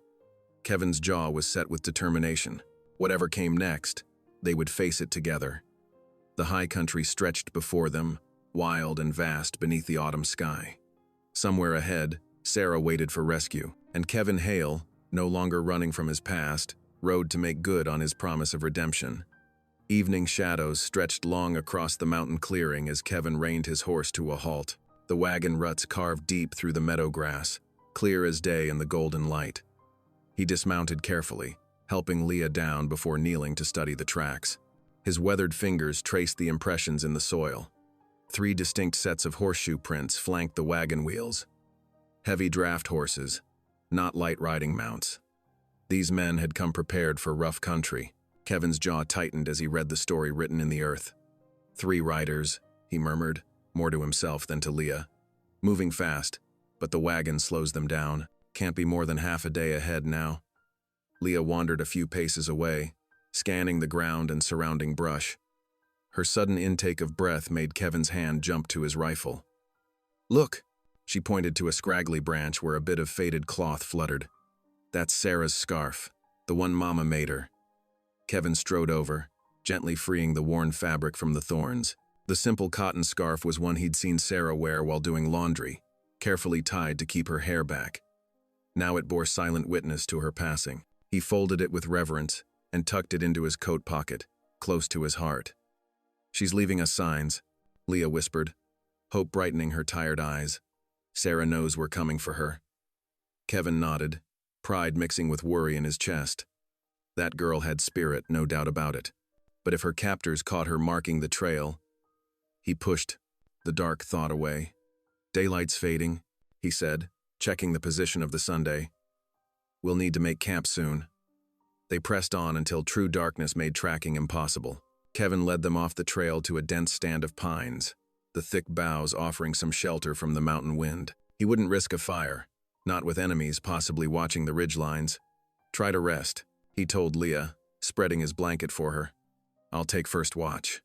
She huddled beneath the scratchy wool, but sleep didn't come easy. Her whispered prayers filled the darkness, a steady stream of petition rising like smoke to the stars visible between the pine branches. The familiar words of scripture seemed to give her strength. Kevin settled with his back against a tree trunk, axe laid across his knees. The well-worn handle fit his palm like an old friend as he drew his whetstone along the blade. Each steady stroke honed the edge keener, the rhythmic scraping a counterpoint to Leah's prayers. Around midnight, she insisted on taking her turn at watch despite his protests. Kevin knew he needed some rest if he was going to be sharp tomorrow. He made her promise to wake him at the first sign of trouble, then allowed himself to drift into uneasy sleep. Dawn painted the eastern sky in watercolor shades of rose and gold as they crested a steep ridge. Kevin held up his hand, signaling Leah to stay back as he crept forward on his belly. Below, a thin column of wood smoke rose from a sheltered valley. He pulled his brass spyglass from his saddlebag, extending it carefully. The morning light gave him a clear view of the camp below. 2 men moved around a dying campfire while a third saddled horses. The wagon sat in plain sight, its canvas cover stained with road dust. And there, his heart clenched, was Sarah. She sat propped against one of the wagon wheels, hands bound behind her. Even from this distance, he could see the proud set of her shoulders. One of the ranch hands approached her with a tin cup, probably water. She turned her face away. "Let me see," Leah whispered, touching his arm. He passed her the spyglass, steadying it as she peered through. "Oh, Sarah," she breathed, fingers tightening on the brass tube. "We have to get her out of there." "We will," Kevin assured her, though his mind raced with the challenges ahead. 3 armed men against 1, with 2 girls to protect. The odds weren't good for a direct assault. "We'll have to wait for nightfall," he said finally. "Give us better cover. Maybe they'll get careless after dark." Leah nodded, though he could see how it pained her to wait. Every minute must feel like an eternity with her twin sister so close yet out of reach. They retreated back behind the ridge to make plans. The day crawled by with agonizing slowness. Kevin used the time to study the camp's layout through his spyglass, noting guard rotations and blind spots. Leah kept watch while he dozed briefly during the heat of the afternoon, conserving strength for what was to come. As dusk approached, a wolf's howl echoed across the valley. Another answered from a different ridge, the mournful sound speaking of wild freedom. Kevin felt Leah shiver beside him. "Mama used to say wolves were God's way of reminding us we're not alone in the dark," she whispered. Kevin checked his rifle one final time, then ran his thumb along the axe blade. Sharp enough to split a hair, or a rope. He'd need both weapons before this night was through. Leah pulled her mother's Bible from the pocket of his borrowed coat. The small book was worn smooth with years of handling, its pages soft as cloth. She pressed it to her lips, then opened it to a marked passage. "Be strong and courageous," she read in a bare whisper. "Do not be afraid. Do not be discouraged. For the Lord your God will be with you wherever you go." The words settled over them like a mantle as the last light faded from the sky. Kevin felt steel enter his spine, replacing doubt with righteous purpose. Whatever came next, they would face it together, with faith and grim determination. He touched the scarf in his pocket, thinking of Sarah's courage in leaving them signs. Soon, very soon, they would make their move. The kidnappers might have strength in numbers, but Kevin had justice on his side, and the fierce love of 2 sisters that could move mountains. The wolves called again in the gathering darkness, their voices wild and free. Kevin gripped his axe, waiting for full night to cloak their rescue attempt. Beside him, Leah continued to whisper prayers into the deepening shadows, each word a thread of hope binding them together in their dangerous mission. Night settled over the mountain hollow like a heavy blanket, bringing both blessing and curse.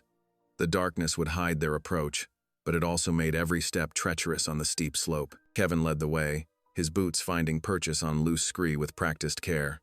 Leah followed close behind, her breathing shallow and controlled as they descended toward the kidnappers' camp. The mountain air carried the sharp scent of pine and wood smoke. Kevin paused behind a broad boulder, studying the scene below. The campfire had burned low, casting flickering shadows across the clearing. 2 of the men sprawled near the flames, while the third sat on a fallen log, rifle across his knees. Sarah remained bound by the wagon wheel, her head bowed but posture still proud. Kevin touched Leah's arm, signaling her to stay close as they crawled from rock to rock. Years of hunting had taught him to move silent as a shadow. Each placement of hand and foot was deliberate, measured. The crisp mountain night amplified every sound. A pebble's roll could betray them. They reached the outer edge of the firelight, crouching behind a cluster of young pines. From here, Kevin could see Sarah's face clearly. Her eyes were wide with fear, darting between her captors and the surrounding darkness. Had she sensed their presence? He prayed she wouldn't give them away with any sudden movement. Kevin gripped his axe, feeling the familiar weight of the handle. He'd need to time this perfectly. The guard on the log shifted, yawning. Any moment now, he might stand to stretch or check on Sarah. That would be their chance. He pressed Leah's shoulder, a silent command to wait. She nodded, understanding. Kevin began to edge forward, keeping to the deepest shadows. 20 feet separated him from Sarah. 15. 10. The guard on the log stirred, rising to his feet. Kevin froze, hardly daring to breathe. But before the man could turn, A sharp clatter of stones drew his attention. Kevin glimpsed Leah's arm pulling back from throwing the rocks. Clever girl.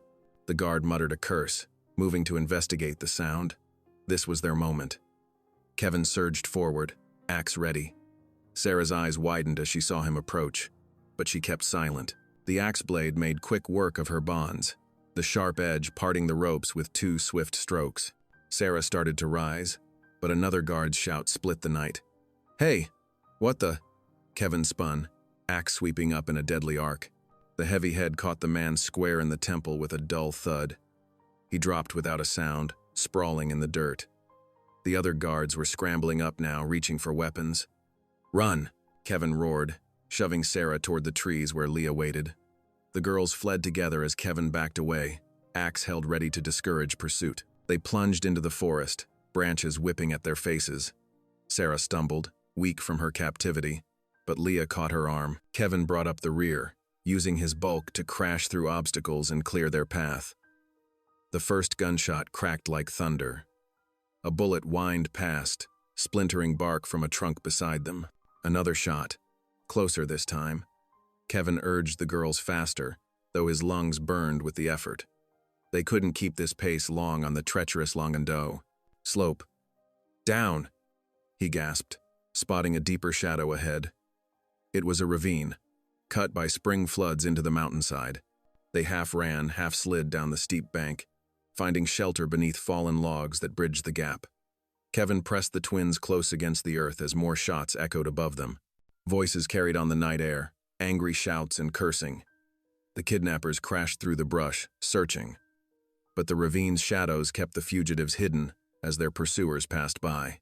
Minutes stretched like hours until the sounds faded into distance.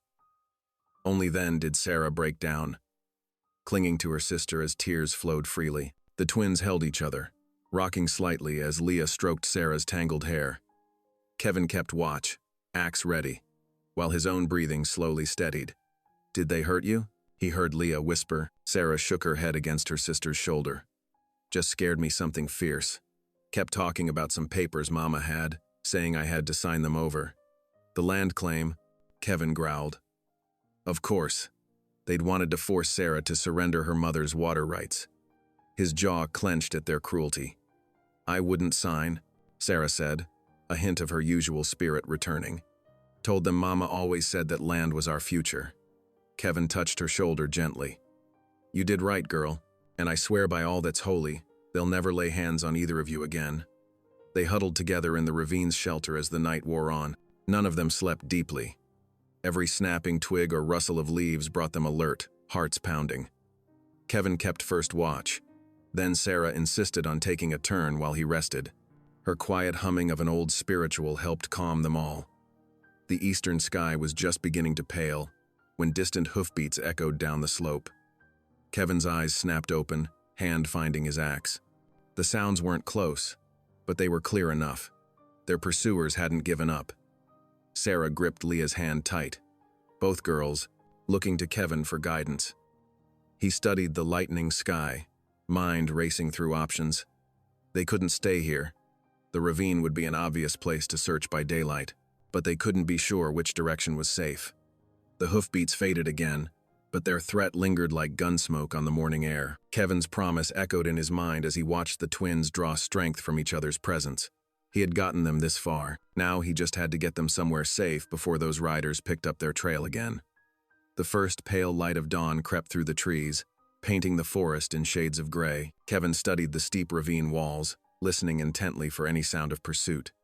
The twins huddled close, their faces drawn with exhaustion from the night's ordeal. "We need to move," Kevin whispered, shouldering his axe. "Those riders will be back once it's full light." Sarah winced as she stood, her legs stiff from crouching all night. Leah steadied her sister, concern etched across her features. Kevin led them along the ravine bottom, seeking a place where the walls sloped gently enough to climb. They found their way up through a tangle of exposed roots and loose stones. Kevin went first, testing each handhold before helping the girls follow. The climb left them all breathing hard, muscles trembling. But they couldn't rest. Not yet. Kevin set a careful pace through the dense forest, staying under the heaviest cover. Pine needles cushioned their steps, but thorny undergrowth caught at their clothes. The morning air was crisp, carrying the scent of damp earth and yesterday's rain. After an hour of steady walking, they heard the musical splash of running water. A spring bubbled from between moss-covered rocks, forming a clear pool before trickling away downhill. The twins dropped to their knees beside it, cupping their hands to drink deeply. "Easy now," Kevin cautioned, keeping watch while they refreshed themselves. "Just a short rest. Those ranchers know these mountains too." Leah looked up at him, water droplets gleaming on her chin. "Thank you," she whispered, "for coming after us, for saving Sarah." "Much obliged, Mr. Hale," Sarah added softly, reaching to grip his arm. Her touch was tentative but trusting, warming something long cold in Kevin's chest. They pressed on through the morning, the sun climbing higher overhead. Kevin kept them moving parallel to the main ridge, hoping to circle back toward friendlier territory. The girls stumbled more frequently as fatigue took its toll, but neither complained. Shortly after noon, Kevin froze mid-step, raising his hand in warning. Something moved in the brush ahead, too deliberate for deer. He gripped his axe tighter, pushing the twins behind him. A familiar figure emerged from the trees, hands raised in peaceful greeting. Samuel Redbird's broad shoulders and steady gaze were welcome sights indeed. The Cherokee blacksmith nodded gravely to them. "I've been tracking those riders since dawn," Samuel said, his voice low and measured. "They're gathering more men from the ranch. McGraw means to bring force next time." Kevin's jaw tightened. "Figured as much. They want the water rights bad enough to kill for them." Samuel gestured for them to follow. "My cabin's not far. You'll be safer there while we plan." They walked another mile to Samuel's homestead, a solid log structure tucked against a hillside. Inside, the smell of fresh cornbread made the twins' eyes light up. Samuel insisted they eat and rest while he explained what he knew. "Your mother was no fool," he told Sarah and Leah, settling by the hearth. "She filed that water claim proper and legal at the agency office. I was there, helped her with the papers myself. But the rancher said there wasn't any deed," Leah protested. Samuel's dark eyes flashed. "Because they paid clerks to hide it away. Been trying to steal that water for years. But the deed exists. I saw it signed and sealed." Kevin's fists clenched until his knuckles went white. The injustice of it burned in his chest, remembering how the twins had suffered. "Then we need to force them to honor it," he growled. "We must bring the deed to town," Samuel agreed. "Make the sheriff acknowledge it in front of witnesses. But McGraw won't let that happen easily." Sarah straightened her shoulders, some of her old fire returning. "Mama always said that land was meant for something good, said the water would help people grow and thrive." "Your mother was right," Samuel said softly. "That's why we can't let them steal it. Not this time." The afternoon light slanted through Samuel's windows as they discussed their options. Kevin paced by the door, his soldier's instincts alert for danger. But Samuel's cabin was well hidden, and no riders passed near. As evening approached, Samuel brought out more cornbread and some dried venison. The simple meal restored their strength, though worry still creased their brows. Kevin watched the twins whispering together, their bond a tangible thing that had survived every trial. "We should pray," Sarah said suddenly, her voice clear in the quiet cabin. "Like Mama taught us. For guidance and protection." Samuel nodded approval, and Kevin felt something shift in his heart. Without hesitation, he knelt beside the girls. Samuel joined them, completing their circle by the hearth. Sarah's voice rose first, steady and sure. "Lord, we thank you for watching over us this day." Leah's softer tones joined her sisters, "for bringing us friends and protectors when we needed them most." Samuel added his deep voice, "for justice that cannot be hidden forever." Kevin bowed his head, words coming rough but sincere. "For the strength to do what's right, no matter the cost." Their voices wove together in the firelit cabin, carrying hope higher than the smoke curling from Samuel's chimney.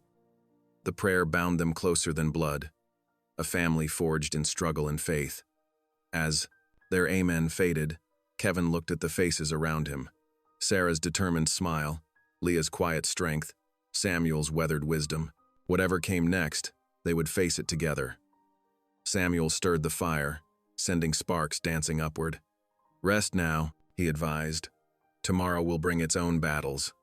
The twins curled up in Samuel's spare blankets, their breathing soon evening into sleep.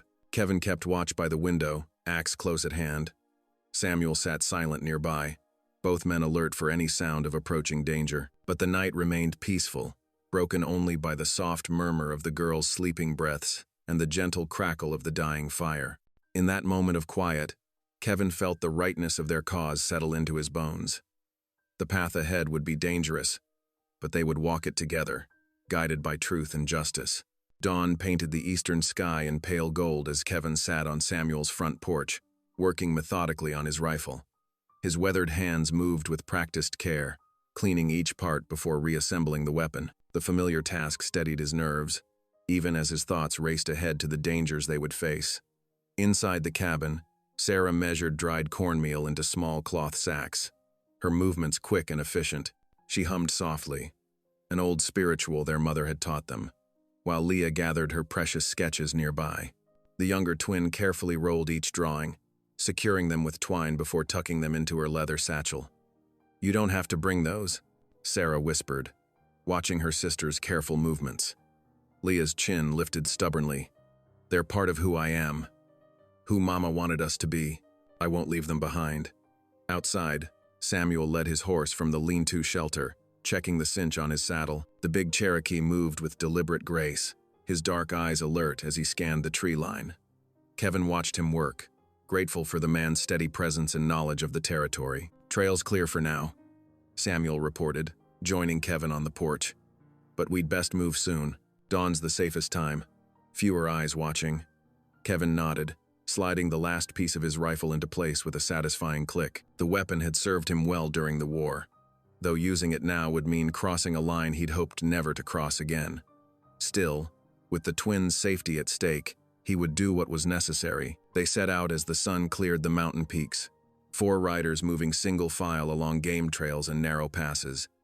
Samuel led the way, choosing paths that kept them under cover whenever possible. Kevin brought up the rear, rifle across his saddle horn, watching for signs of pursuit. The morning passed slowly as they picked their way through rough country. Pine branches brushed their shoulders, and loose rocks clattered beneath their horses' hooves. The twins rode quietly, their faces set with determination despite the difficult journey. Near midday, they encountered a settler family headed west. A weather-beaten wagon drawn by oxen, packed high with household goods. The father eyed them warily at first, but Samuel's peaceful greeting seemed to ease his mind. "You folks best be careful," the settler warned as his wife shared fresh biscuits with the twins. "Seen some rough men on the road lately, ranch hands by the look of them, but acting more like outlaws.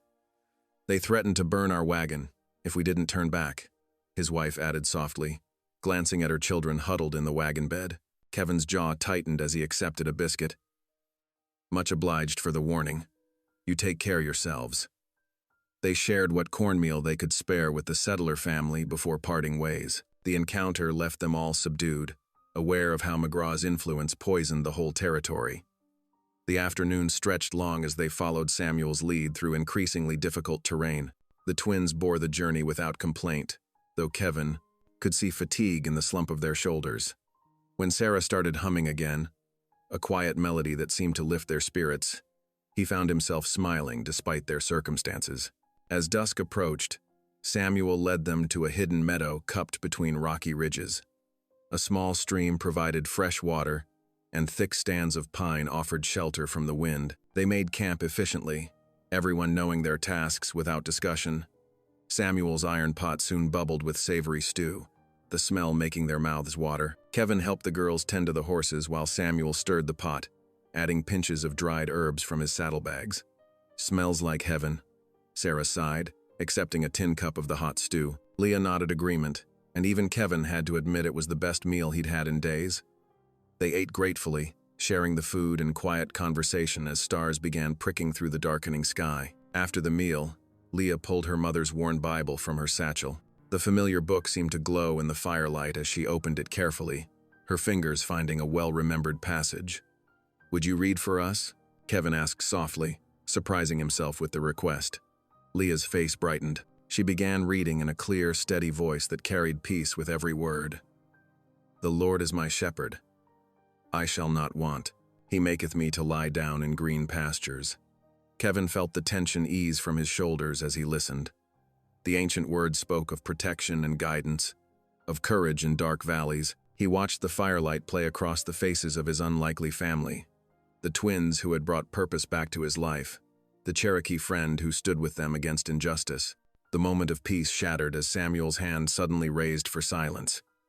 In the distance, torchlight flickered against the ridgetops, multiple points of flame moving in formation, ranch riders hunting them by night.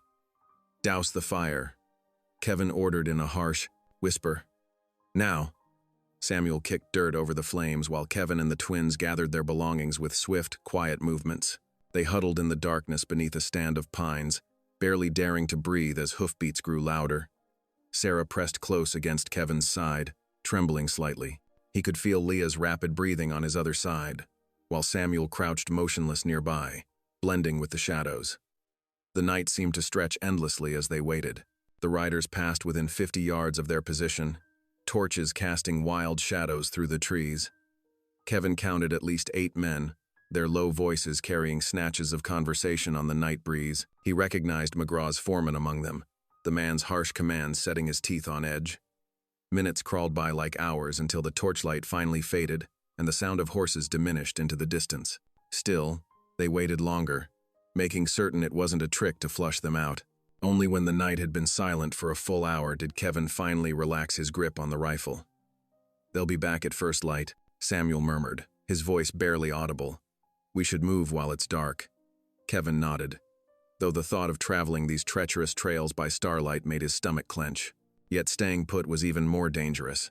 They worked by touch to saddle the horses, every clink of metal making them wince. The twins mounted without a word of complaint, their courage pushing aside whatever fear they must have felt. Kevin's chest swelled with pride even as worry gnawed at him. They had come so far, risked so much. He swore silently that McGraw's men wouldn't take these girls, not while he drew breath. As they picked their way carefully through the darkness, the stars wheeled overhead in their ancient patterns. The night wind whispered through pine needles, masking the soft sound of their passage. Somewhere in the vast darkness, their enemies searched for them. But now, they moved like shadows themselves. 4 souls bound together by trust and determination, seeking justice in a land that had forgotten its meaning.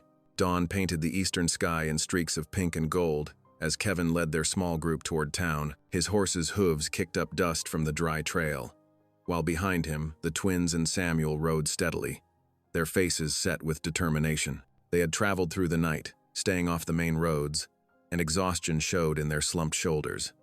The morning sun climbed higher as they approached the outskirts of town.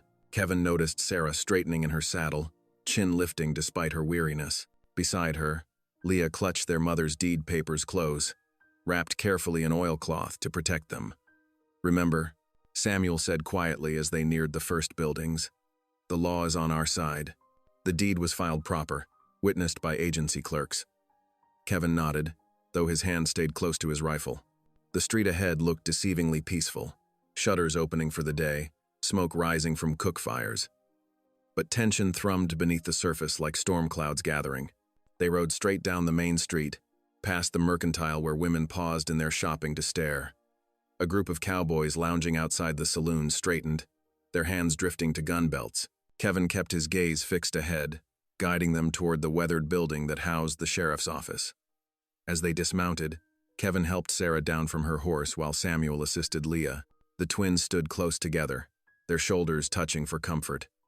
The morning air felt thick with unspoken threats as more townspeople emerged to watch. Kevin strode up the wooden steps first, boots striking hard against the planks.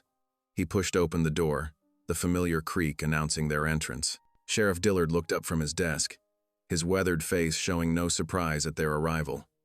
"Figured you'd be coming," the sheriff said, setting aside his coffee cup. His eyes moved past Kevin to take in the whole group, the twins in their dusty clothes, Samuel's dignified presence, the papers clutched in Leah's hands. "We have business to discuss," Kevin said firmly, moving aside so the others could enter. The small office felt crowded with all of them inside, but none made to leave. Samuel stepped forward, his movements deliberate as he addressed the sheriff. These papers prove the Carter twins' inheritance of their mother's water claim. He gestured for Leah to present the documents.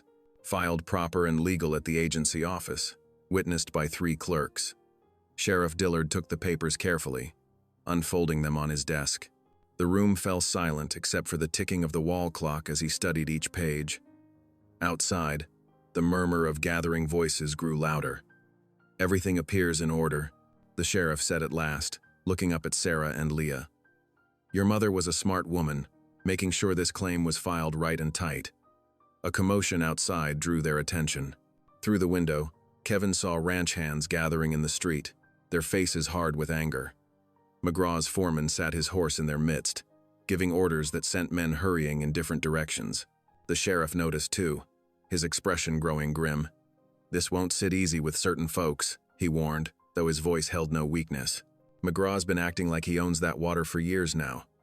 "The claim is legal," Samuel insisted quietly. "The law must stand, or none of us have protection." Kevin moved closer to the twins as shouting began outside.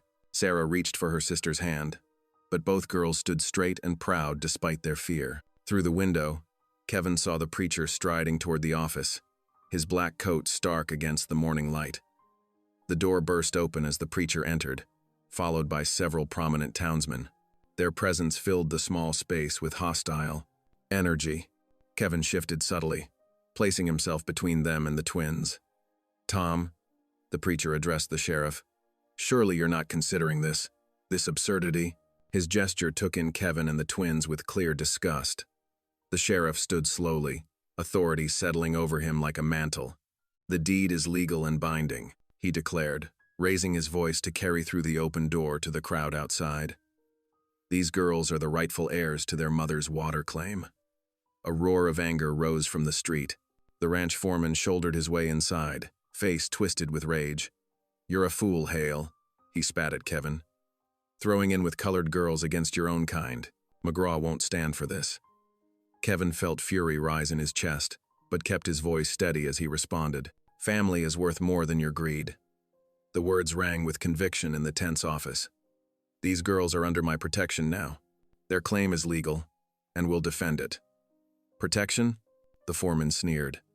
"From a broken-down mountain man? McGraw's got 30 riders who'll say different." The sheriff's hand dropped to his gun belt.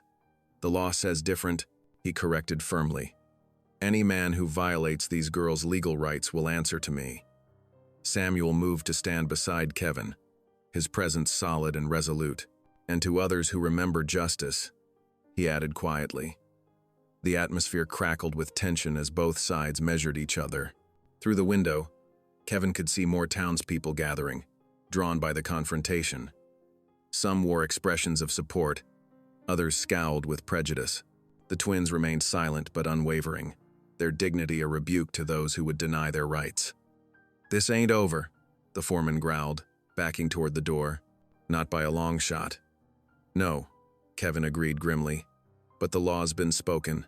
Remember that before you do something foolish." The sheriff picked up the deed papers, holding them with careful respect. "I'll record these properly today," he told Sarah and Leah. "No one can legally challenge your ownership once that's done." Kevin felt a surge of hope at these words, though he knew the real fight was just beginning. The ranch hands might obey the law, or they might try to take matters into their own hands. Either way, he would stand firm. The preacher lingered after the others left, his expression troubled. "You're bringing strife to our peaceful town, Hale," he said reproachfully. "Peace built on injustice ain't worth preserving," Kevin replied, meeting the man's gaze steadily. "These girls deserve their mother's legacy. The Lord's word speaks plenty about protecting the fatherless." The preacher had no answer to that. He departed with a last disapproving look, leaving them alone with the sheriff. Outside, the crowd slowly dispersed, though knots of angry ranch hands remained on street corners, watching the office with hostile eyes. Sarah finally spoke, her voice soft but clear in the quiet room. "Thank you, Sheriff. Our mama always said the law would protect us if we stood strong." The sheriff nodded, something like admiration crossing his weathered features. "Your mama was right. Now we just need to make sure that protection holds." Kevin exchanged glances with Samuel. They both knew this was only the beginning. The ranchers wouldn't give up their control of the water without a fight. But for now, they had won the first crucial battle. The law was on their side. The morning sun streamed through the office window, touching the deed papers with golden light as the sheriff carefully recorded them in his ledger. Kevin watched the twins standing tall despite their exhaustion, and his heart swelled with pride. Whatever came next, they would face it together. Moonlight cast long shadows across the town as riders gathered at its edges. Torchlight flickered among McGraw's men, their horses stamping restlessly in the dark. Kevin stood in Samuel's smithy, running a whetstone along his axe blade with steady, measured strokes. The sharp rasp of metal filled the warm air as Sarah and Leah huddled near the forge's dying embers. Samuel moved between scattered groups of miners and settlers, his quiet words drawing nods of agreement. These were men who had felt McGraw's boot heel, who had watched their own water rights vanish beneath ranch politics. Now they gripped picks and shovels with determined hands, gathering in the shadows of the smithy. The night seemed to hold its breath until dawn painted the eastern sky in pale gold. Two groups faced each other across the dusty main street, McGraw's riders on one end, rifles gleaming, while Kevin stood firm at the other, his axe catching the morning light. Samuel and his allies spread out behind him, their faces set with resolve. "No blood needs to spill today," Kevin called out, his voice carrying clear in the morning air. "The law's been spoken. Honor it, and we all ride away whole." The ranch foreman spat in the dirt. "Law?" he snarled, raising his rifle. "Here's what we think of your law." But before he could aim, movement rippled through the town. Doors opened one by one. The schoolteacher stepped out first, then the preacher's wife, followed by shopkeepers and miners' families. They moved deliberately to stand behind Kevin, forming a wall of townspeople united against ranch tyranny. Sheriff Dillard emerged from his office, badge catching the Sunday. "Lower those weapons," he ordered, his voice hard with authority. "This deed's recorded proper. Anyone raises trouble answers to the law." The foreman's eyes darted across the crowd, counting faces. His men shifted uneasily in their saddles, seeing themselves outnumbered by determined townsfolk. After a long moment, he lowered his rifle with a curse.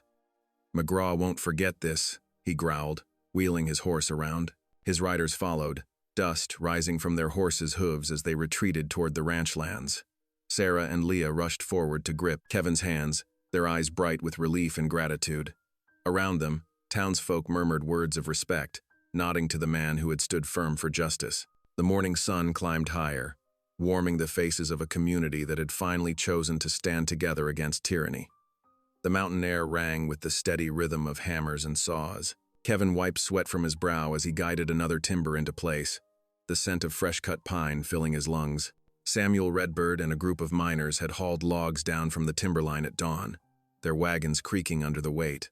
Now the clearing buzzed with activity as townsfolk moved between stacks of donated supplies, boxes of nails, tools, and even a new stove grate. Sarah and Leah worked near the cabin's new foundation, their hands busy with needle and thread as they stitched curtains from flour sacks. Small herb seedlings dotted the earth by the fresh-laid stoop, promising future gardens of sage and mint. Their soft singing mixed with the sounds of construction, making the work lighter. "Reckon this'll be stronger than before," Samuel said, fitting a joint with practiced hands. Kevin nodded, touched by how many had come to help. Even those who'd once turned away now offered what they could.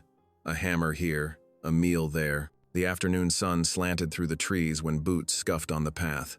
The preacher stood there, hat in hands, his face lined with regret. "Brother Hale," he said quietly, "I come seeking forgiveness for harsh words spoken in ignorance." He turned to the twins, his voice thick. "These girls have shown more dignity than those who scorned them. I was wrong." Sarah's smile blazed like sunshine, while tears spilled down Leah's cheeks. Kevin gripped the preacher's hand firmly, acceptance in his silence. Around them, the work continued, raising walls, setting windows, laying floorboards. Laughter and conversation filled the clearing as neighbors shared stories over their labor.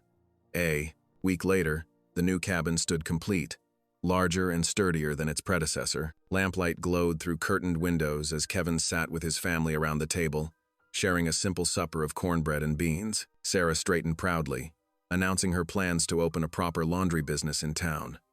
Leah rose shyly to show off a dress she'd crafted from donated calico, its stitches neat and sure. Kevin watched them, his heart full to bursting. The cabin walls echoed with warmth and purpose, not just shelter, but a true home where hope had taken root. In the faces around his table, he saw more than survivors or charges. He saw family, bound by choice and love stronger than blood. The summer breeze carried the sound of splashing water and cheerful voices from the riverside. Sarah's laundry business had grown steadily over the past month, with townsfolk bringing their linens and praising her careful work. Her strong hands moved rhythmically across the washboard, soap bubbles glistening in the morning sunday. The water rights her mother had secured now served not just the land, but Sarah's dreams of independence. Leah walked the dusty path between miners' cabins, her satchel full of newly sewn dresses. Her reputation for fine stitching had spread, and women now sought her out for repairs and custom work. She carried herself with quiet confidence, far removed from the trembling girl who had once stood humiliated on a wagon bed. At each door, she was greeted with respect, her talent speaking louder than prejudice. Kevin worked steadily, stacking firewood near the cabin. His axe swung in practiced arcs, the satisfying thunk of splitting wood echoing through the clearing. Watching his girls succeed filled him with quiet pride. The trust in their eyes, the way they turned to him for guidance, it healed something deep within his battle-scarred soul. That Sunday evening, they sat together in the church pew, heads held high. The preacher's voice rang clear as he blessed their household, speaking of how love could bridge any divide. The congregation nodded, many smiling warmly at the family that had taught them to see beyond their prejudices. Back home, the supper table glowed with lamplight. Sarah ladled out bowls of steaming stew while Leah reached for the milk pitcher. Her elbow caught it wrong, sending white streams across the tablecloth. Instead of tension, laughter filled the air. Sarah giggled, dabbing at the spill with her napkin while Kevin's eyes crinkled with mirth. Kevin bowed his head, his prayer rising from a heart overflowing with gratitude. The words came easier now, worn smooth like river stones by daily practice. Lamplight cast gentle shadows on the walls as smoke curled lazily from the chimney into the evening sky. After the meal, Kevin opened the Bible, its pages familiar under his fingers. His voice, once halting, now flowed steady and sure as he read the ancient words of comfort and hope.